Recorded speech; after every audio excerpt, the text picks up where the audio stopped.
If I may add to that, so I wholeheartedly agree with what you said, Tim.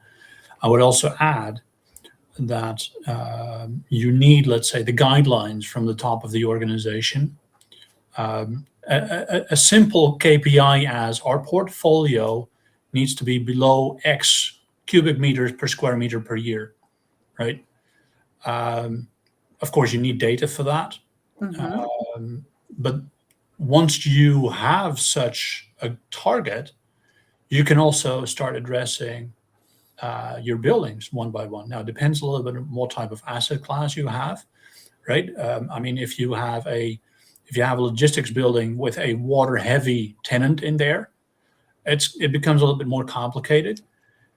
But with an office building, retail, hotels, right, you can start addressing the items quite quickly. And I agree again with Tim here that the asset manager can or should know what kind of solutions there are, right? And to fold that into your CapEx plan so that you can actually make those improvements. Yeah, and can I maybe still add something to that? Because that just made me think, Chitskar, because yeah, indeed, agree with you for sure. What I do think sometimes also happens is that companies overcomplicate this matter, right? They think, oh, but we don't have a reduction strategy yet, so let's wait for that first and then take those next steps operationally. And that's also a mistake. Sometimes you can just start implementing on, for instance, some buildings where you know there are inefficiencies, right? Again, you're coming at this from a water perspective, but it can also be energy. We know these are high inefficient buildings. Let's just start with that. Let's see how we go. Let's take some lessons. And then based on that, we can set more meaningful board level KPIs.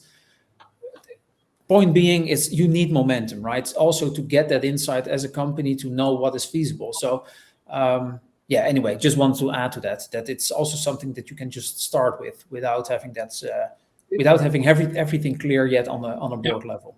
I mean, for a trip, you need one. I like to use the analogy of traveling, right? For a trip, you need to know two things: where am I now, and where do I want to go? Excellent. And then, I mean, there's more roads that lead to Rome, as we say in Dutch. I don't know if that's an English expression. It is. But so once you know where you are and where you want to go, anything in between that is good as long as you're going, right?